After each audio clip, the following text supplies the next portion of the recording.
चलिए जानते हैं झारखंड की 25 बड़ी खबरों को सिर्फ 10 मिनट में। पर अभी तक आपने इस चैनल को सब्सक्राइब नहीं किया है तो सब्सक्राइब कर दें।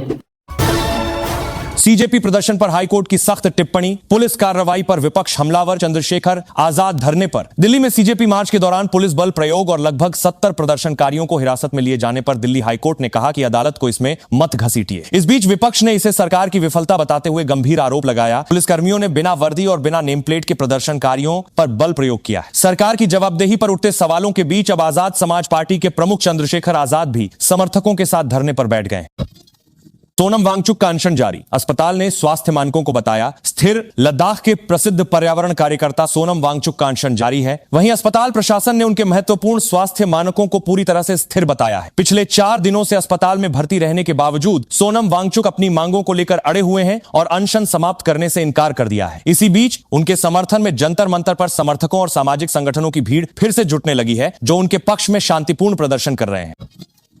उत्तर प्रदेश में ब्लैकलिस्टेड एजेंसी को झारखंड में प्रतियोगी परीक्षा कराने की जिम्मेदारी देने पर राज्य सरकार चौतरफा घिर गई है। इस गंभीर मुद्दे को लेकर भारतीय जनता युवा मोर्चा ने कड़ा रुख अपनाया है। संगठन के पदाधिकारियों ने ऐलान किया है कि उत्तर प्रदेश में ब्लैकलिस्टेड एजेंसी को झारखंड में प्रतियोगी परीक्षा कराने की जिम्मेदारी देने पर राज्य सरकार चौतरफा घिर गई है। परीक्षा में पारदर्शिता की मांग और सरकार की लापरवाही के विरोध में 22 जुलाई को जेपीएससी दफ्तर का महाघेराव किया जाएगा, जिससे प्रशासनिक गलियारे में हड़कंप मच गया।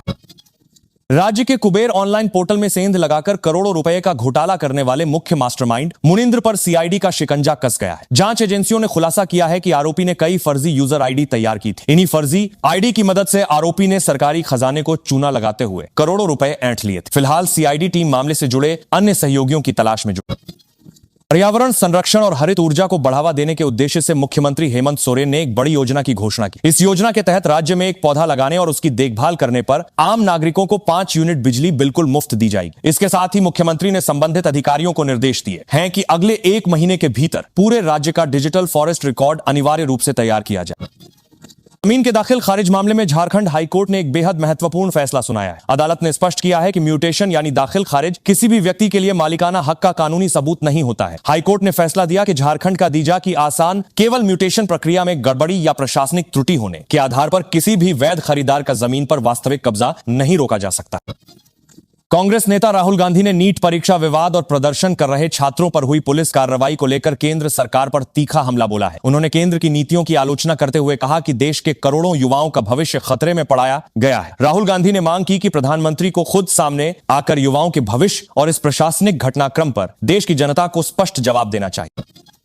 अंतर्राष्ट्रीय बाजार और स्थानीय मांग में आई तेजी के बाद देश के सर्राफा बाजार में सोने और चांदी के दामों में एक बार फिर उछाल दर्ज किया गया है। कारोबारी सत्र में 24 कैरेट शुद्ध सोने की कीमत 74,500 रुपए प्रति 10 ग्राम के आंकड़े को पार कर गई है। इसके साथ ही चांदी के भाव में भी भारी तेजी देखी गई है, जिससे खरीदारी करने वाले उपभोक्ताओं की जेब पर अतिरिक्त भार पड़ेगा।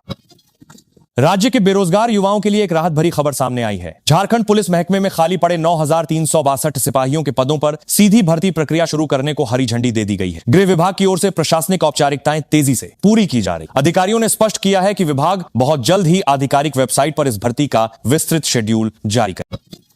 झारखंड की रांची और जमशेदपुर जेल में बंद कुख्यात गैंगस्टरों द्वारा कोलियरी क्षेत्र में बड़े हमले की साजिश रचने का सनसनीखेज खुलासा हुआ है। इस पूरे मामले की जांच कर रही एनआईए की टीम ने छानबीन के बाद चौंकाने वाले तथ्य उजागर किए हैं। रिपोर्ट के अनुसार सलाखों के पीछे से ही गिरोह के सरगना अपनी आपराधिक गतिविधियों को संचालित कर रहे थे और रंगदारी वसूलने तथा दहशत फैलाने की योजना बना रहे थे।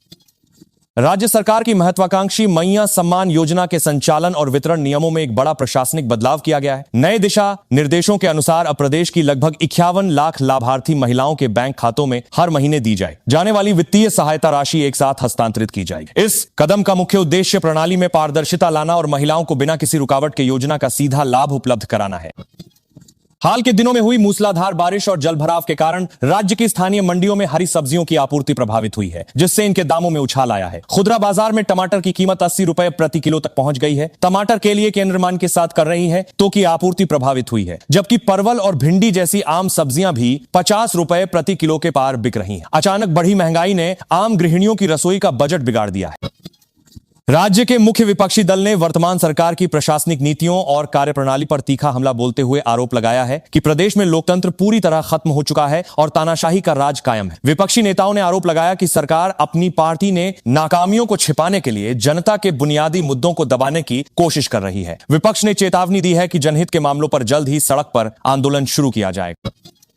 झारखंड हाईकोर्ट ने विभिन्न सरकारी विभागों में नियुक्ति परीक्षाओं के दौरान अभ्यर्थियों को अधिकतम उम्र सीमा में छूट दिए जाने की मांग वाली सभी याचिकाओं को खारिज कर दिया है। मुख्य न्यायाधीश की पीठ ने मामले की सुनवाई करते हुए स्पष्ट फैसला सुनाया कि नियुक्ति प्रक्रिया और उम्र सीमा तय करना पूरी तरह से राज्य सरकार का नीतिगत क्षेत्राधिकार है। अदालत ने कहा कि इस विषय पर राज्य सरकार का निर्णय ही अंतिम माना जाए।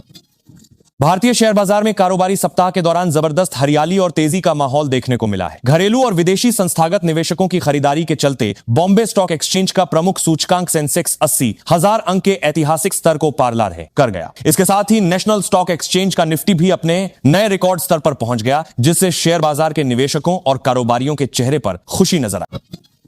खाद्य एवं जन वितरण विभाग ने राशन वितरण प्रणाली में पारदर्शिता लाने और गड़बड़ी रोकने के लिए सख्त रवैया अपनाया है। विभाग ने आदेश जारी किया है कि यदि कोई राशन डीलर तय मात्रा में कटौती करता पाया गया तो उस पर 100 रुपए प्रति किलो की दर से जुर्माना लगाया जाएगा। इसके साथ ही फर्जी राशन कार्डधारियों के नाम मतदाता सूची और खाद्य सुरक्षा सूची से स्थायी रूप से हटाने का विशेष अभियान शुरू कर दिया गया है।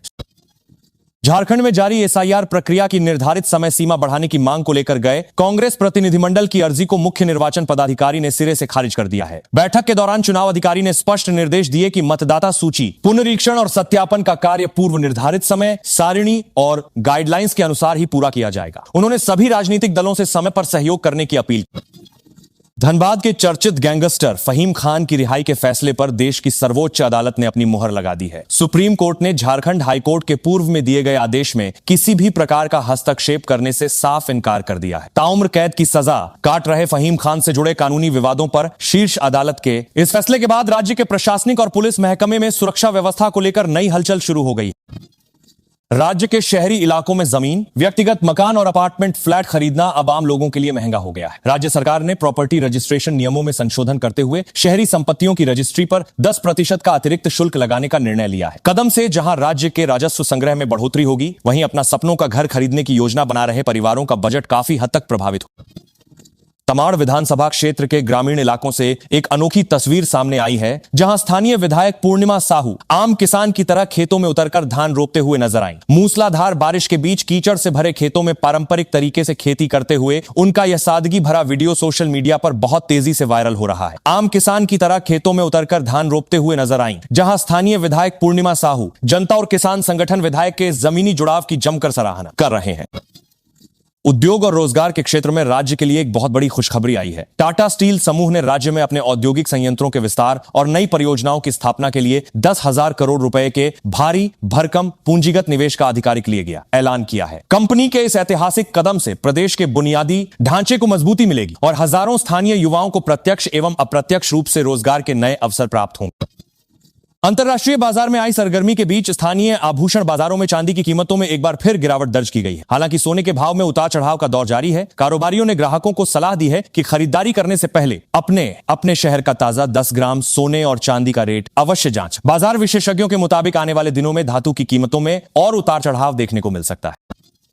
श्यामा प्रसाद मुखर्जी विश्वविद्यालय में स्नातक स्तर की सीटों में की गई कटौती को लेकर छात्र संगठनों ने भारी हंगामा और प्रदर्शन किया। आक्रोशित छात्रों ने प्रशासनिक भवन के मुख्य